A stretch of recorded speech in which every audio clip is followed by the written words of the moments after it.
বাংলাদেশে যে এখন সমস্যাটা তৈরি হয়েছে, এই সমস্যাটা সহজে যাবে না। সেই সমস্যাটা কি?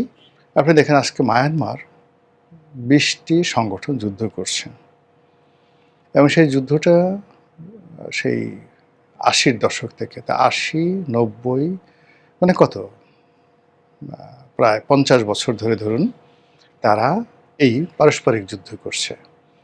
আপনি যদি ধরেন পাকিস্তানের বেলুচিস্তান, তারা যুদ্ধ করছে।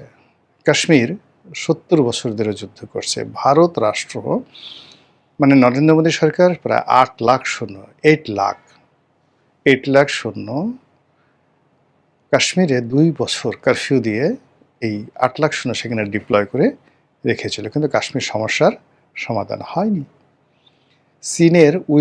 চীনের মতো একটা শক্তিশালী রাষ্ট্র, সেখানে উইঘুর প্রদেশে মুসলমানরা যুদ্ধ করছে, পারছে না।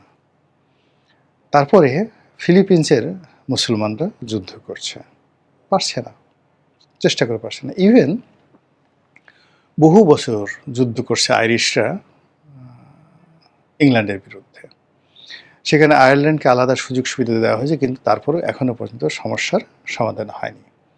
গ্রিনল্যান্ড নিয়ে যে সমস্যা চলছে, ডেনমার্কের সঙ্গে, ইউরোপের সঙ্গে আমেরিকার সমাধান হয়নি। তো এই কারণে হয় কি, যে কোনো একটা বিষয় যদি শুরু হয়ে যায়, যে কোনো একটা সমস্যা শুরু হয়ে যায়, তখন সেই সমস্যাটা আসলে সমাধান হয় না। এজন্য সবাইকে আসলে সতর্ক হতে হয় যে কোনো অবস্থাতে যেন এই সমস্যাগুলো তৈরি না হয়। ইভেন ভারতে পশ্চিমবঙ্গের নকশাল, তারপরে উলফা, আসামের উলফা, এরপরে বিহারের কয়েকটা বিচ্ছিন্নতাবাদী সংগঠন রয়েছে, অরুণাচলের বিচ্ছিন্নতাবাদী সংগঠন রয়েছে, তামিল টাইগার্সরা তামিলনাড়ুতে এবং শ্রীলঙ্কাতে।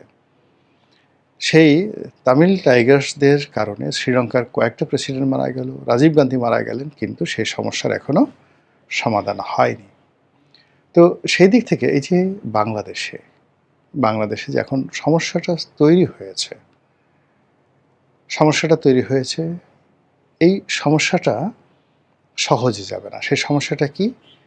এখানে উগ্রবাদ বলেন, দক্ষিণপন্থী বলেন, ধর্মভিত্তিক রাজনীতি বলেন, এটার একটা বিরাট, যাকে বলা হয়, প্রভাব এবং প্রতিপত্তি শুরু হয়ে গেছে।